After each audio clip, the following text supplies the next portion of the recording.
Hi, my name's Alex, this is 52 Miniatures, and this video is sponsored by Frozen. In this video, I'm building a 6 by 4 foot scenic wargaming table, essentially a huge diorama to play your miniature wargames on. And I'm kind of starting to wonder, is it worth it?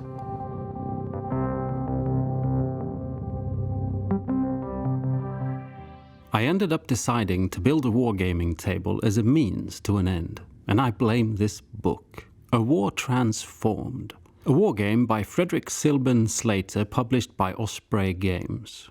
I'll talk more about the game later in this video and future videos, but essentially this is a wargame set during the First World War, but with magic.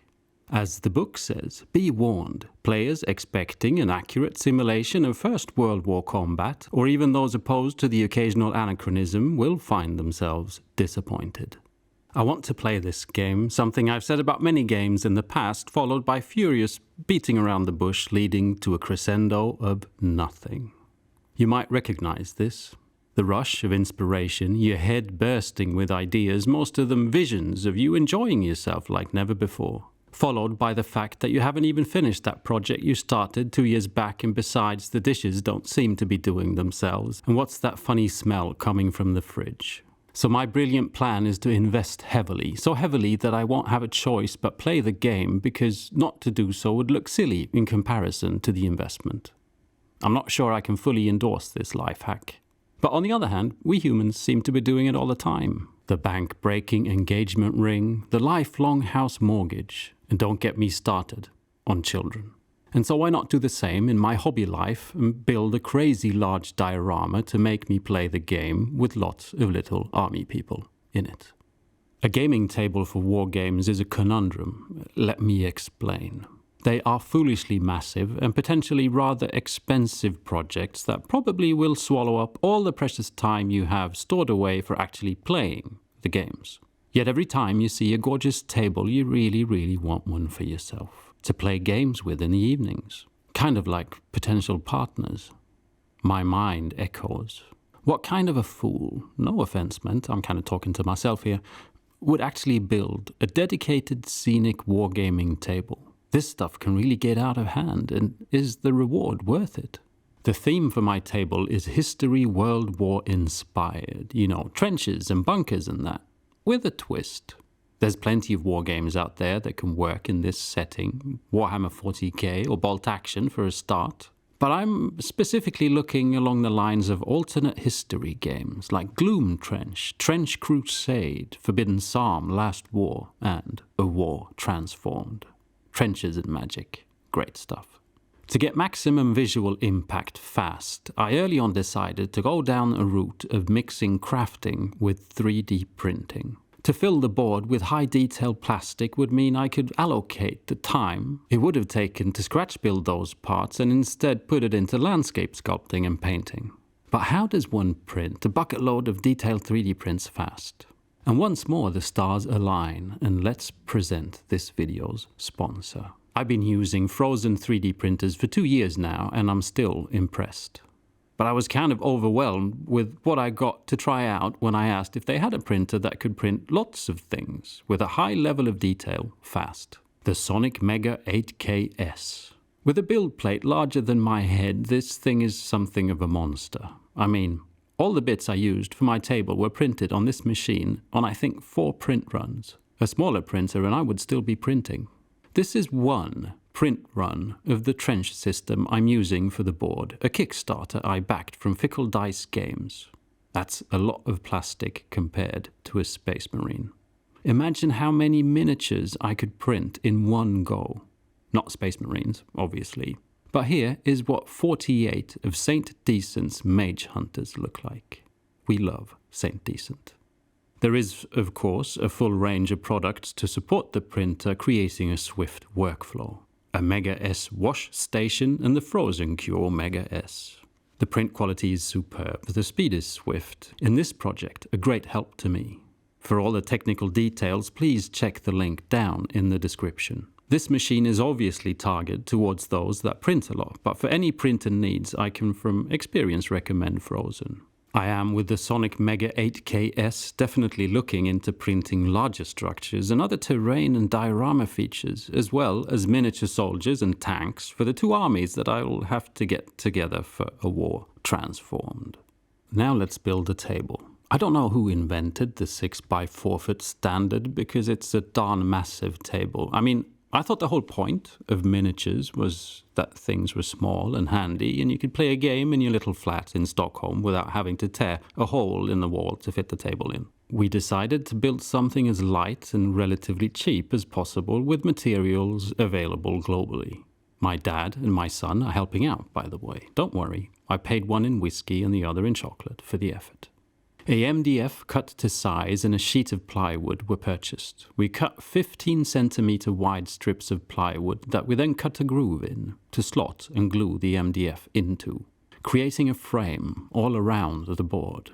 The underside was then braced across the board with plywood strips for stability, kind of how you would build a floor or a bed, for that matter. This thing is larger than my son's bed, by the way. The topside frame reaches up about 7 centimeters, creating a space that I can glue my diorama into, keeping in mind some excess frame to act as a barrier for wild dice rolls. Maybe Vikings in Valhalla invented wargaming. They had a bit of a massive oak table not covered in feasting, thinking, hey, we could reenact that time your head got cut off, Olaf. I mean, where am I going to put it? Not the head, my big board. I'm low on Valhalla-type space. 4 days it took us, mainly waiting for the glue to set on either side of the framing. But anyway, using tools most people don't have access to, I was thinking, in all reality, this should be a hard sell on YouTube. I'm by no means trying to dissuade you, but I'd like to purvey some of the thoughts that live in me, that are hobbyist thoughts and not the thoughts of a creator on YouTube hoping to impress with large builds. I think if you set out to build a dedicated wargaming board, well, first off, remove Olaf's head, then figure out where you're going to put it. Not the head, the board. Also consider the investment, ponder turning the entire build into a good journey. The build has to become the journey, not something you fret over to get finished to be able to play on. In my humble opinion, that is. Something to do together with friends. Ask someone handy to help out maybe if you aren't bent that way. Or do it at your local club with like-minded folk, or like me, getting to spend some time building it together with family. I was now going to fill this thing with terrain built from XPS sheets. Maybe a bad idea. Not the XPS, that's lovely stuff. The dedication of one specific terrain. I feel a bit of explanation is due. Miniature wargames play out on tabletops. The ones I've played, Games Workshop Age of Sigmar for example, are to me relatively bad at incorporating terrain into the gameplay. So buildings, forests, that kind of stuff is there, but it's not a huge deal. I think because it's a bit of a nuisance having all that stuff in the way of smiting your foe, but also for practical reasons. A lot of folk take a random table, play some objects like a hill and some simple structures, and get on with having fun because they're not spending their days carving XPS foam, like me. Also, vastly different terrain from table to table during a tournament, for example, might affect outcomes drastically and is thus downplayed in the rules to create an even playing field. And I'll now state, please react in the comment section. Don't forget to like and subscribe while you're there. That competitive tournament play is to blame for bland use of terrain and lacking terrain rules in popular wargames. Smaller games, what we call skirmish games, are usually better at incorporating terrain, utilizing elevation and cover in more exciting ways. It becomes part of the gameplay. A game like Mordheim, for example, is a good example where building terrain has become a culture in itself. But I'm living the dream, and the dream is large war games with lots of realistic-looking terrain and immersive experience. A world that enhances the mood and story of the battle at hand. But I still had that darn hobbyist on my shoulder saying, you just spent time and money on building a pretty decent-looking table, and now you're going to glue an imaginary world onto it, forever sealing its doom. For practical and sensible reasons, most wargaming terrain is modular, houses, hills, forests, that you can place differently on a flat surface every time, creating an indefinite number of scenarios. Sounds reasonable, but what's the point of reason? I'm here to impress, dazzle, and live the dream, remember? In my now XPS-filled bunker. I'm going to build one intricate, realistic table, glue it down forever, because sealing dooms is what I'm about. To get someone to cheer me on, I called my friend Bill Making Stuff.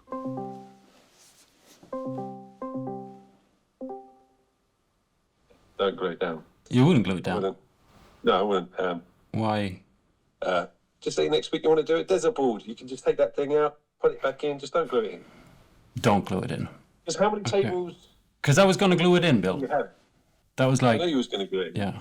How many tables are you going to build in the future? Yeah, true, none. Not more. And how many tables can you fit in that little World War II bunker there? None. None. Well, there you go. Yeah. But your first instinct, ignore it, and then call me up and ask me. That's a good rule. All right. Honestly. Okay. Thanks, Bill. It's all right. What are you working on? I'm working on a very secret project at the moment. It's really secret. I can't tell you anything about it. Okay. Nothing. I mean, it's a tabletop game where you use single units, it's like robots, and they fight each other. Very much like Tonks, and there's lots of weird stuff that happens. I can't tell you anything. Okay. Nothing, zero. It will be available pretty soon. You can go on the Gutterlands website and you can do some research about the world building and stuff. Okay. I'm making it with the guy at Apocrypha now, Ben, who made the Tonks. Oh, cool. Is it free? Oh, it's free. Yeah, okay. It will be free. Yeah. When it's done. Cool. But yeah, that's it. That's it. Okay. I can't tell you any more. Yeah. Gutterland.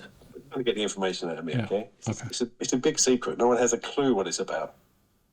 Okay. All right. It's good to see you. Don't stick it down. Don't stick it down. Yeah. Don't stick it down. Okay. I'll work on that. Thanks, Bill. Don't stick it down. So I'm not gluing it down. Having a frame to be able to fill with different boards or just play other games on is, I guess, rather smart. I can still build an epic diorama. I just don't need to glue it down. A War Transformed is set during an alternative World War I. An asteroid hits the moon, climate change, Earth's oceans move, and magic leaks back into the world. The apocalypse, together with the return of gods and spirits, drastically alters life and the nature of war itself. The receding sea creates a new front, stretching from Isle of Wight to Jutland, Doggerland. An army can now march from London to Berlin dry-shod. Trenches stretch far across what was once the bed of the sea, littered with the wrecks of ships and detritus long thought lost under the dark waves. Apart from this great story and the immersive nature of a large diorama like this, I adore the fact that I can play with elevation, like in the real world.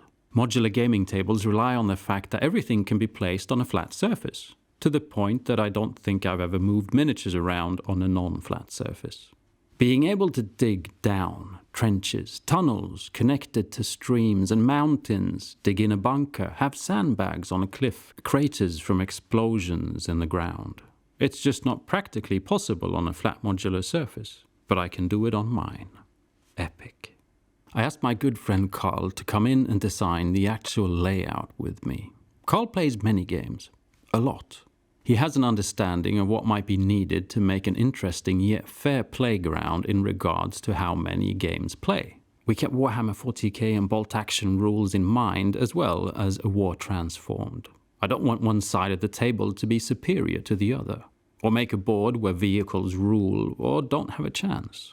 Snipers should be able to find a nice spot, but not cover the whole board. You get the idea. This is not rocket science, but it's rather important. The placement of obstacles is permanent, after all.